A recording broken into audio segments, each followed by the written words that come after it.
the Bible has a scientific test how to identify a true believer.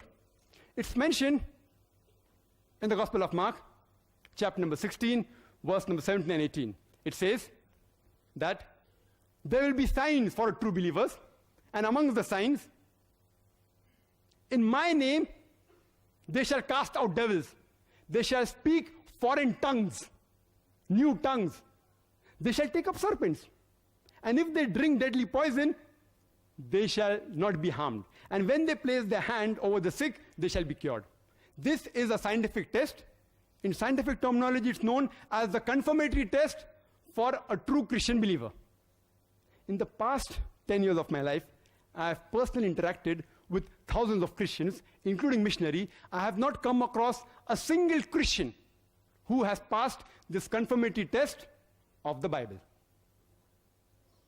I have not come across a single Christian who took poison. I have not come across any who took poison and who has not died. And in scientific terminology, this is also called as a falsification test. That means if a false person tries and does this test, takes poison, he will die. And a false person will not dare attempt this test. If you are not a true Christian believer, you will not dare attempt this test. Because if you try and attempt the falsification test, you will fail. So, a person who is not a true Christian believer will never attempt this test. I have read the book, the Quran, the Bible in the light of history and science, written by Dr. Wiliam Campbell. And I assume that he is a true Christian believer. And at least I would like him to confirm to me about the falsification test.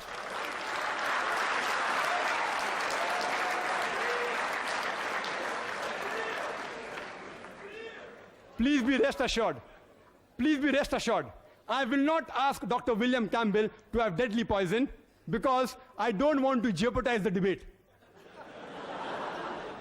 What I'll do, I will only ask him to speak in foreign tongues, in new languages.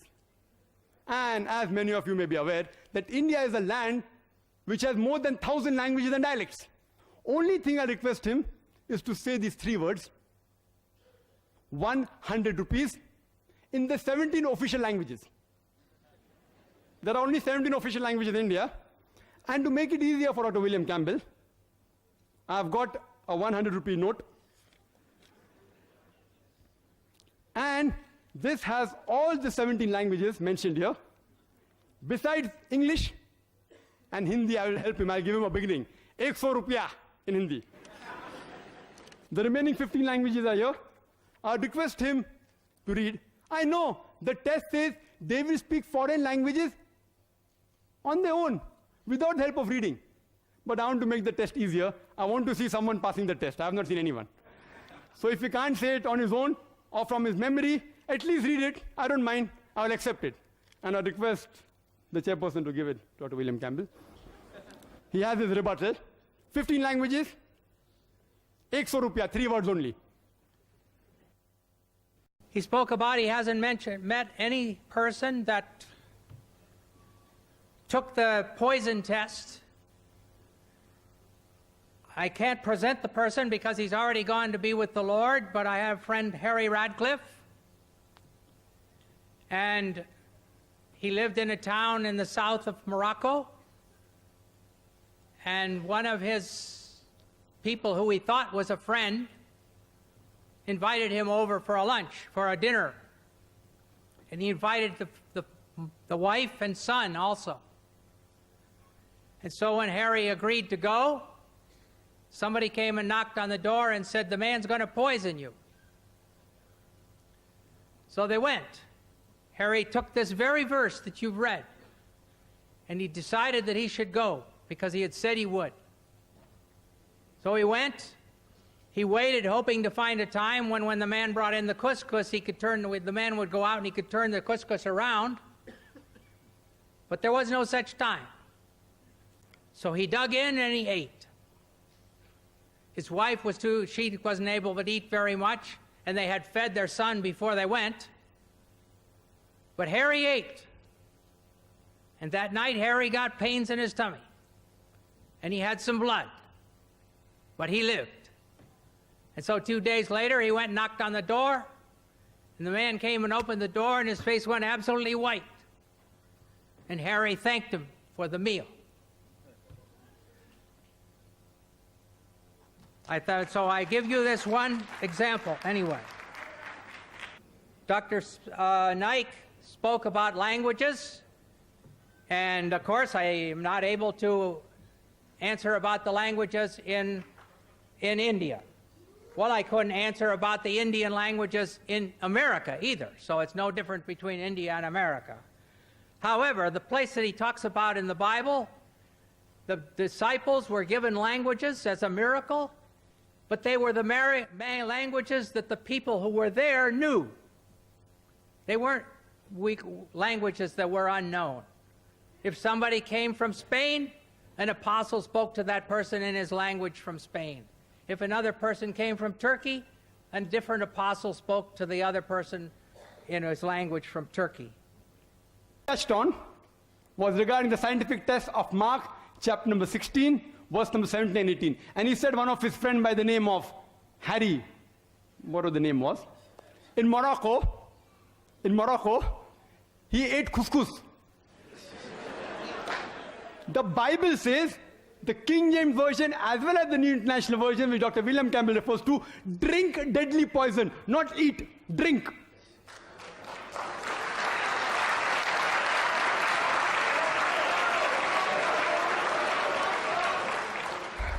Yet, I don't mind, even a person eats deadly poison also, no problem. But imagine one man in Morocco. I'm told there are 2 billion Christians in the world. No one can come forward. Not one out of the 2 billion. And I thought Dr. William Campbell was a true Christian believer, and I asked him to pass the test, not his friend who already died.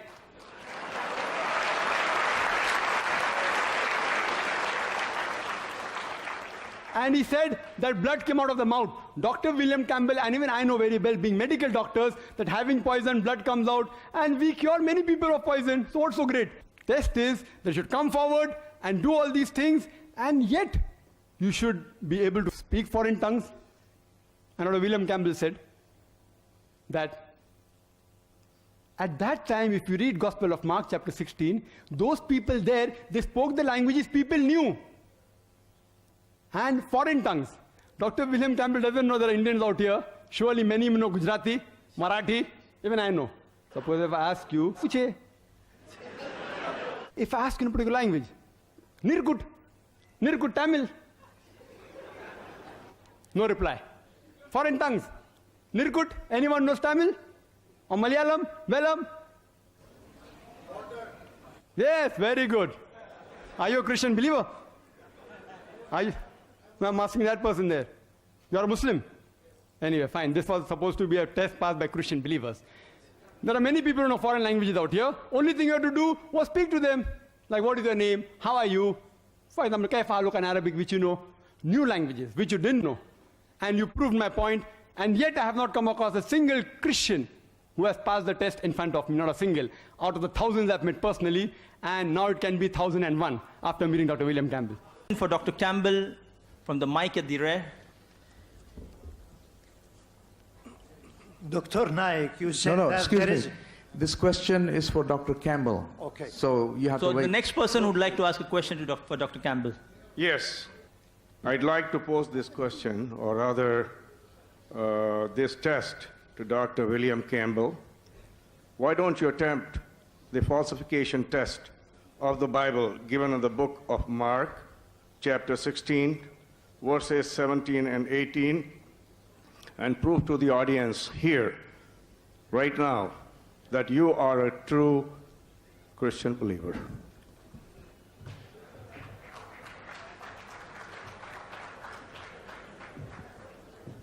Well, I don't agree with Dr. Naik's interpretation.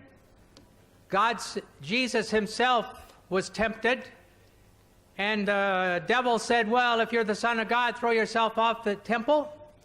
And Jesus said, you will not tempt the Lord your God. And so if I was to stay and say, oh yes, I'm going to be sure and do a miracle in front of you, I would be tempting God. My friend, Harry Radcliffe, he had promised to go. And so he decided to keep his promise and trust God to do his will. It's a different situation. I will not tempt God. Okay, thank you. We should not tempt God, we should not test God, but here we aren't testing God, we are testing the human being. We should not test God, but here we are testing you, and God promises that any believer who has deadly poison, he will not die. He'll be able to speak in foreign tongues. We aren't testing God, we know God is correct. He will see to it that every believer can speak. We are testing you whether you're a believer or not. From Dr. the Campbell. lady in the front for Dr. William. You mentioned the test where a true believer can drink poison and survive because of their faith. What about Rasputin, who was poisoned with enough cyanide to kill 16 people, and when that didn't kill him, he died of blood loss? He was not a good Christian. He had orgies. How do you explain this? Where only a good Christian can drink this poison and live. How do you explain that? Well, I don't feel I have to explain it. I mean, if Rasputin wasn't a Christian, why, what happened to him has no basis for what happened in the Bible. I said before, God didn't intend for us to line up here and start taking poison and see whether he's the true God. Oh, sorry. We are not to test God.